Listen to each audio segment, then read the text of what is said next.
एक गांव में संतोष बिरयानी वाला रहता था। उसकी बिरयानी खूब बिका करती थी, जिस वजह से वो काफी खुश था। वो अपनी दुकान पर बहुत ही स्वादिष्ट बिरयानी बनाता था और इसी वजह से उसकी बिरयानी पूरे गांव में फेमस हो गई। एक दिन जब वो अपनी दुकान पर बैठा हुआ था, तभी दुकान में किशोर आया और उसने संतोष से कहा, अरे भैया, जरा 5 किलो बिरयानी तो देना। हाँ हाँ भैया, अभी देता हूँ, आप बैठ जाइए। ऐसा कहकर वो बिरयानी निकालने लगा। तभी उसने देखा कि बिरयानी तो खत्म हो चुकी है, बस 3 किलो ही बची है। ये देखकर उसने 3 किलो बिरयानी पैक की और किशोर से कहा, अरे भैया, बिरयानी तो 3 किलो ही बची है। अच्छा, कोई बात नहीं, इतनी ही दे दो, वैसे थोड़ी ज़्यादा बना लिया करो। अरे भैया, ज़्यादा तो बनाता ही हूँ, पर तुम लोग हो कि बचने ही नहीं देते। इसके बाद किशोर वहाँ से चला गया। धीरे धीरे समय गुजर रहा था। उसकी बिक्री बहुत अच्छी होती थी, जिस वजह से वो बहुत खुश था।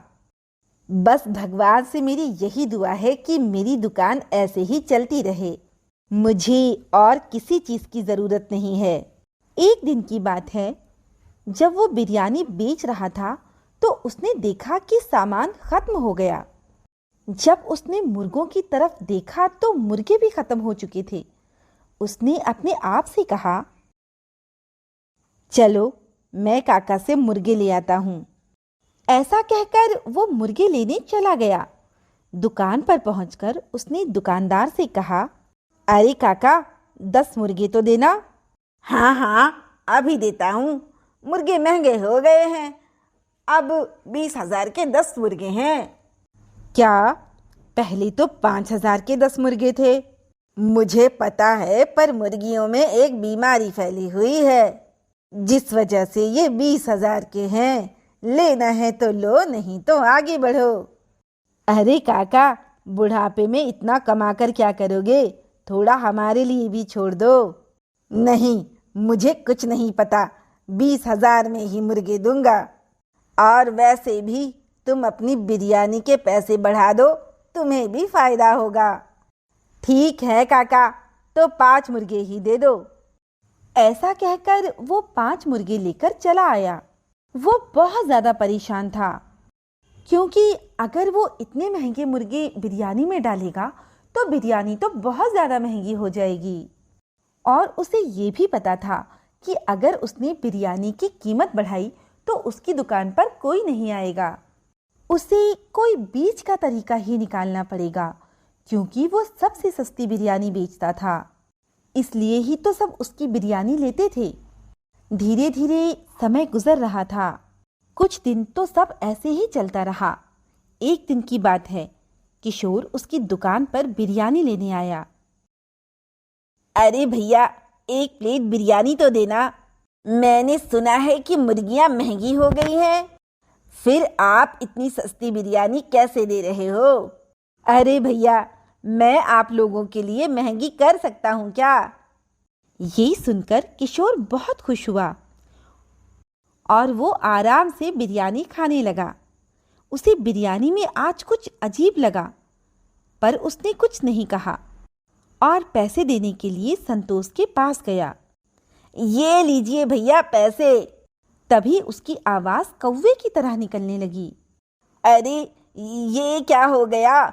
मेरी आवाज़ कैसे कौवे की तरह निकल रही है? मुझे नहीं पता भैया। ये सुनकर किशोर बहुत परेशान हुआ और अपने घर आ गया। घर आने पर जब उसकी पत्नी शीतल ने उसे देखा तो उसने कहा, अजी क्या हुआ? आप इतने परेशान क्यों हैं? क्या बताऊं, मेरी आवाज़ कौवे की आवाज़ में बदल गई है। क्या? पर आपने खाया क्या था? वहीं दूसरी तरफ संतोष काफी ज्यादा परेशान था। उसे लग रहा था जैसे आज वो पकड़ा ना जाए, क्योंकि वो जो घोटाला कर रहा था वो सिर्फ वही जानता था।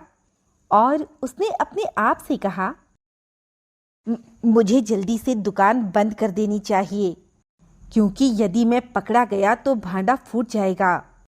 ऐसा कहकर वो दुकान बंद करने लगा। तभी वहां पर शीतल और किशोर आ गए और शीतल ने संतोष से कहा, अरे कहाँ भाग रहे हो भैया? मेरे पति को कौवा बिरयानी खिला दी और अब भाग रहे हो? अरे नहीं नहीं, मैंने तो चिकन बिरयानी ही खिलाई थी। अच्छा, तो फिर मेरे पति कौवे की आवाज़ कैसे निकाल रहे हैं? ये तो तभी होता है जब कोई कौवा बिरयानी खाए। सच बताओ, वरना अभी पुलिस को बुलाती हूँ। इस पर किशोर ने संतोष को पकड़ लिया और उससे कहा, भैया सच बता दो। और फिर उसकी आवाज़ कौवे की तरह निकली। ये सब देखकर संतोष बहुत ज़्यादा घबरा गया और उसने उन दोनों से कहा, मुझे माफ़ कर दो, मैं लालच में आ गया था। मुर्गियां महंगी होने के बाद एक दिन जब मैं घर लौट रहा था तो रास्ते में मुझे बहुत सारे कौवे दिखे, तो मैंने सोचा क्यों ना मैं कौवों की बिरयानी बनाने लगूं। कौन सा आप लोगों को पता लगेगा। अच्छा, तो ये बात है, आपने अपने लालच में आकर मेरे पति को कौवा बिरयानी खिला दी। मुझे माफ़ कर दो, मुझसे गलती हो गई। आज के बाद मैं ऐसा कभी नहीं करूँगा। ऐसा कहकर संतोष वहाँ से भाग जाता है। संतोष के जाने के बाद किशोर बहुत ज़्यादा परेशान हुआ। अब क्या होगा? अब मेरी आवाज़ कैसे सही होगी? और उसकी आवाज़ फिर कौवे की निकलती है। इस पर शीतल ने कहा, मैंने आपको कितनी बार मना किया है, घर का खाना खा लिया कीजिए, पर आपको तो बिरयानी ही अच्छी लगती है। और खाइए बिरयानी, और अब हमेशा कौवे जैसी आवाज़ निकालते रहिए आप। अरे नहीं नहीं भाग्यवान, अब मैं कान पकड़ता हूँ।